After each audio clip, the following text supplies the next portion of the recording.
ప్రతి ఉదయం దేవుని వాగ్దానం అనే కార్యక్రమానికి ప్రేమతో మిమ్మల్ని ఆహ్వానిస్తుంటున్నాను. ఈ ఉదయకాల సమయంలో దేవుడు మన కొరకు ఏర్పాటు చేసినటువంటి వాక్యభాగము మార్కు సువార్త 13వ అధ్యాయము 33వ వచనాన్ని ధ్యానించుకుందాం. మార్కు సువార్త 13వ అధ్యాయము 33వ వచనాన్ని ధ్యానించుకుందాం. జాగ్రత్త పడుడి, మెలకువగా నుండి ప్రార్థన చేయడి. క్రీస్తునందు ప్రియమైన దేవుని బిడ్డలారా, ఈ ఉదయకాల సమయంలో దేవుడు మనకిస్తున్నటువంటి వాగ్దానం, జాగ్రత్త పడుడి, మెలకువగా నుండి ప్రార్థన చేయడి. ఈ యొక్క వాగ్దానాన్ని మన వ్యక్తిగత జీవితాలకు, మన కుటుంబ జీవితాలకు దేవుడు ఆశీర్వాదకరంగా మార్చునుగాక. మరి ఈ యొక్క మాటల్లో అంతరార్థాన్ని మనం గ్రహించినట్లయితే, ప్రభు అయిన యేసుక్రీస్తు తన శిష్యులను ఉద్దేశించి ఈ యొక్క మాటలను మాట్లాడుతూ ఉంటున్నాడు.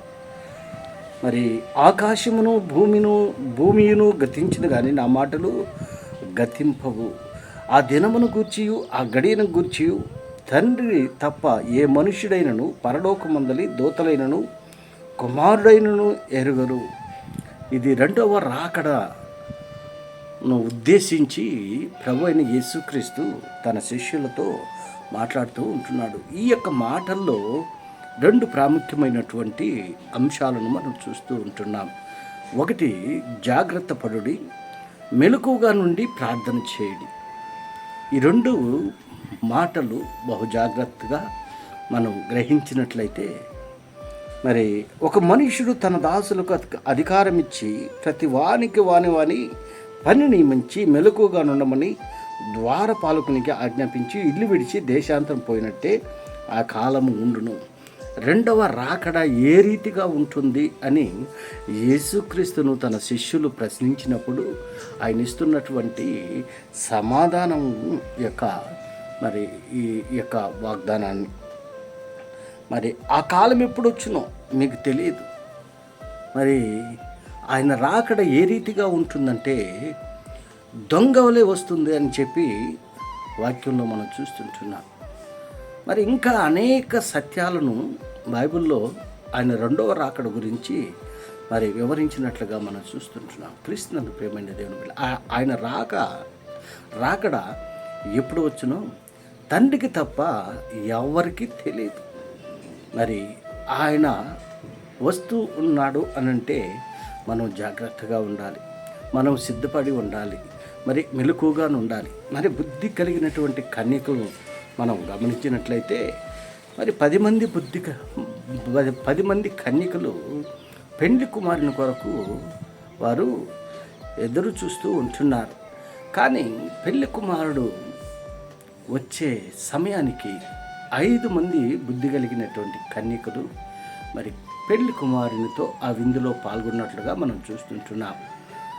బుద్ధి లేనటువంటి వారు నిద్రపోతూ ఉంటున్నారు. ఆ రీతిగా మరి పెళ్లి కుమారుని వలె ఆయన వస్తూ ఉంటున్నాడు. ఆయన ఎదుర్కోవాలి అంటే, ఆయనతో ఆ యొక్క విందులో పాల్గొనాలంటే మనం మెలకువగా ఉండాలి. దేవుని యొక్క రాజ్యము ఆ రీతిగా వర్ణించబడి ఉంటున్నది. మరి దొంగ ఏ విధంగా అయితే మరి ఏ టైంలో వస్తాడో ఆ దొంగ ఆ యజమానుడికి తెలియదు. ఆయన ప్రొద్దు ఇంకిన తర్వాత వస్తాడో, మధ్యరాత్రి వస్తాడో, ఎప్పుడు వస్తాడో తెలియదు. దేవుని రాజ్యము ఆ రీతిగా ఉంటుంది. ఆయన రాజ్యం వచ్చినప్పుడు మరి ఏ విధంగా ఉంటుందంటే, మరి అనేక విధాలుగా ఆయన రాజ్యాన్ని మరి పోలుస్తూ ఉంటాం. క్రీస్తునందు ప్రియమైన దేవుని బిడ్డలారా, మరి ఆయన రాజ్యంలో మనం చేరాలంటే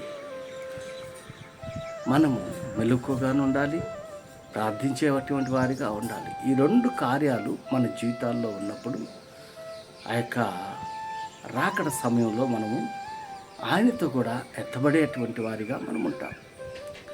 ప్రార్థన చాలా ఇంపార్టెంట్. మెలకువ కలిగి ఉండటం ఇంపార్టెంట్.